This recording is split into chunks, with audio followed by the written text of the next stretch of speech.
नमस्कार, कानपुर वार्ता में आपका स्वागत है। मैं हूँ आलोक पाल। कृपया इस चैनल को देखिए, लाइक कीजिए, सब्सक्राइब कीजिए और नोटिफ़िकेशन वाली बेल भी दबा दीजिए ताकि आपको नए वीडियोज़ के नोटिफ़िकेशन मिलते रहें। कंटेंट ठीक लगें तो शेयर भी कीजिए। आज हम बात करने वाले हैं बदायूं की।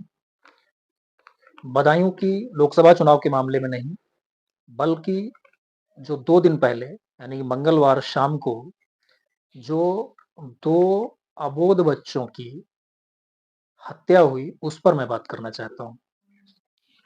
जब से यह खबर आई है, तब से अलग-अलग तरह की बयानबाज़ी अलग-अलग लोगों द्वारा की जा रही है, जिसमें सबसे ख़ास हैं राजनैतिक दल। अभी तक भारतीय जनता पार्टी और उसके कुछ सहयोगी सामाजिक और राजनैतिक दलों को छोड़कर किसी भी बड़े राजनैतिक दल ने स्पष्ट निंदा नहीं की है। अगर किसी ने निंदा की भी है, तो उसके साथ 4 बातें और लपेट दी हैं। किसी ने यह स्पष्ट नहीं कहा कि यह एक दरिंदगीपूर्ण कार्य है, यह नहीं होना चाहिए और अगर हुआ है, तो उन्हें जितनी कड़ी से कड़ी हो सक संभव हो, उतनी सज़ा मिलनी चाहिए। अलग-अलग तरह के स्टेटमेंट आ रहे हैं। मैं यहाँ पर कुछ बातों की चर्चा करना चाहता हूँ कि सबसे पहली चीज़ ये कि बच्चों की हत्या। भई, बड़ा सवाल यही है कि अगर यह घटना किसी रंजिश के तहत हुई, यद्यपि किसी भी समाचार में इस तरह की कोई बात नहीं आ रही, लेकिन एक मान लेने वाली केवल बात है कि अगर किसी पुरानी रंजिश के चलते या पुरानी खुंदक के चलते इस तरीके की घटना घटित हुई, तो वह बच्चों के साथ क्यों हुआ? बच्चों ने क्या बिगाड़ा था? बेचारे इतने छोटे बच्चे थे कि बहुत सारी दुनियादारी की चीज़ों को जानते भी नहीं थे। जिन 2 बच्चों की हत्या हुई, उनमें बड़ा वाला 13 साल का था। 13 साल का बच्चा समाज को कितना जानता है, कितना समझता है और ख़ास तौर से जो थोड़े ठीक-ठाक घरों के बच्चे होते हैं, जिनको कोई बड़ा ऐसा काम नहीं होता है, उनको आप रोज़ बाज़ार भेजें, दिन में 4 बार भेजें, वो बाज़ारों में टहलते हों, गलियों में टहलते हों, जो ऐसे बच्चे नहीं होते हैं, तो 13 साल के बच्चे को कुछ भी जानकारी नहीं होती। तो मेरा सबसे पहला सवाल यही है कि ये जो हत्या की गई, वो बच्चों की क्यों की गई? दूसरा, जो लोग थोड़े इस्लाम परस्त हैं, जिन्हें इस बात को लेकर के दिक्कत आ रही है कि वो इसलिए इस घटना की केवल स्पष्ट निंदा नहीं कर रहे हैं, क्योंकि इसमें जो हत्यारे हैं, वह मुस्लिम समाज से जुड़े हुए हैं। तो मेरा कहना ये है कि पहले तो बच्चों की हत्या क्यों हुई और दूसरा कि ब यह हत्या रमज़ान में क्यों हुई? रमज़ान को तो आप बड़ा पवित्र महीना बताते हैं, यद्यपि आपकी किताबों में क्या लिखा हुआ है, उसको मैं यहाँ बात नहीं करना चाहता, लेकिन आप उसको बहुत पवित्र महीना बताते हैं। अभी पिछली बार जब पश्चिम बंगाल में रामनवमी के समय पर दंगे हुए थे, तो उस समय रमज़ान भी था। तो ममता बनर्जी का स्टेटमेंट था कि मुसलमान रमज़ान में ऐसा कुछ कर ही नहीं सकता। तो भाई, क्या ये मुसलमान नहीं था? या ये रमज़ान का महीना नहीं था? तो क्या आप समाज में एक केवल झूठ फैलाना चाहते हैं कि रमज़ान में ऐसा कुछ नहीं किया जाता? तीसरी चीज़ जो है, वो ये है कि चलिए मान लीजिए किसी कारणवश, किसी खुंदक में, किसी पागलपन में, किसी रंजिश में अगर ऐसा घटित हो भी गया, तो आखिर इतनी पिशाचीय घटना, राक्षसी कृत्य, ये कैसे हुआ कि बच्चों की हत्या करने के बाद उसके होठों पर खून लगा हुआ मिला। उसे रक उस रक्त को जो उसने बच्चों की हत्या करके बहाया, उसे पीने की या होठों पर लगाने की आवश्यकता क्या थी? तो इसे आप किसी पिशाचिए घटना से कम नहीं मान सकते हैं। अगर इसके आगे की बात की जाए, तो यहाँ पर मैं यह जानना चाहूँगा कि कुछ इस तरह के तर्क आ रहे हैं कि किसी टोटका के तहत उसने इस तरह का किया है या कुछ जो तमाम पीर फ़कीर होते हैं, इस तरह की घट चीज़ें बता देते हैं। उन्हें पीर फ़कीर तो नहीं कहना चाहिए, जो टोटका-टमना करने वाले लोग होते हैं, वो कुछ ऊटपटांग चीज़ें बता देते हैं। तो अगर किसी ने मान लीजिए वो भी बताया हो, तो मेरा सवाल ये है कि जो बच्चे चुने गए, वो हिंदू ही क्यों चुने गए? अगर ये उसे करना ही था, तो अपने समुदाय में कर लेता। पहले तो करना ही नहीं चाहिए, तो उसने हिंदू बच्चे क्यों चुने? इसके बाद जो सबसे बड़ी चीज़ है, वह यह है कि किसी ऐसी दुर्दांत घटना को करने की ट्रेनिंग या इस तरह के विचार ऐसे लोगों के दिमाग में आते कहाँ से हैं? कौन उनको ये समझाता है कि आप विश्वासघात करके इस तरह से ऐसे कुकृत्य करो? एक ऐसे घर के बच्चों को आपने मार दिया, जो कठिन समय में आपके साथ खड़े होने को तैयार होता है। आपने जिस तरह की चीज़ें उससे कहीं जा कर के, उस महिला से, जिस तरह से आपने सहयोग माँगा, आपने कुछ समय बिताने की भी बात करी, उस घर की महिलाएँ आपके लिए चाय-पानी का इंतज़ाम कर रही थीं और वहाँ पर आप किसी के बच्चे को मार दें। आखिर ऐसी राक्षसी सोच इनके दिमागों में भरता कौन है? और उससे बड़ा सवाल ये है कि ऐसी राक्षसी सोच आखिर इन पिछड़े मुसलमानों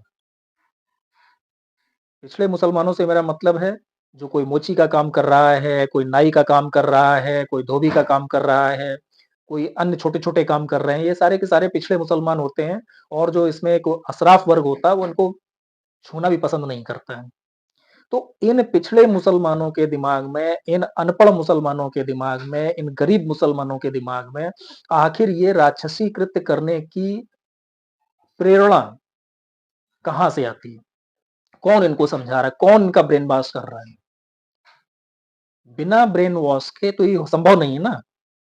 तो इसका मतलब ये है कि एक वर्ग है जो इन अनपढ़, गरीब और सोच समझ में थोड़े कम ऐसे मुसलमानों को भड़का रहा है। इस सारी चीज से एक जो और बड़ी समस्या खड़ी होगी आने वाले समय में, वो ये होगी कि विश्वास आदमी एक दूसरे पर करना बिल्कुल बंद कर देगा। मुझे लगता है कि वैसे तो 100% ही होगा, लेकिन मैं 1-2% छोड़ देता हूं कि 99%, 98% भारत का हिंदू या अन्य कोई भी धर्म, वो ऐसा होगा जो किसी न किसी काम के लिए किसी न किसी मुसलमान का सहयोग लेता होगा। हो सकता है उसकी दुकान से सब्जी खरीद के लाता हो सकता है उसके पास जूते पॉलिश कराने जाता हो, बाल कटवाने जाता हो या अपना सामान उसको बेचता खरीदता हो। जो मेहनत वाले काम है, हाथ से करने वाले काम है, उनमें मुस्लिम समुदाय बहुत ज़्यादा मात्रा में है। क्योंकि हिंदुओं को तो सबको सरकारी नौकरी चाहिए, गवर्नर बनना है सबको। तो चूँकि सबको गवर्नर बनना है, तो ज़ाहिर-सी बात है कि आपके जो मार्केट्स हैं, वो कहीं न कहीं आपके हाथ से जाएँगे।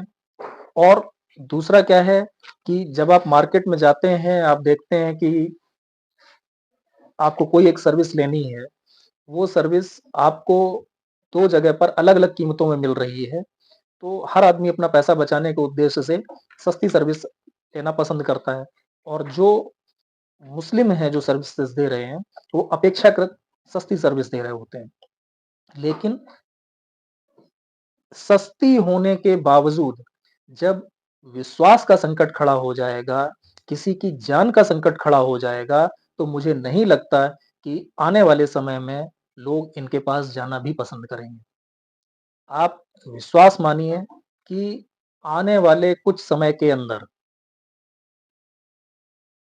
आपको ऐसी रिपोर्ट्स मिलेंगी कि ज़्यादातर हिंदुओं ने या बहुत सारे हिंदुओं ने मुस्लिम नाइयों की दुकान पर जाकर शेव कराना या कटिंग कराना, इस तरह की चीज़ें बंद कर दी। बहुत जल्दी सुनने को मिलेगा। तो क्या इससे उनके रोज़गार का नुकसान नहीं हो रहा है? जो लोग उनके दिमागों में इस तरह की चीजें भर रहे हैं,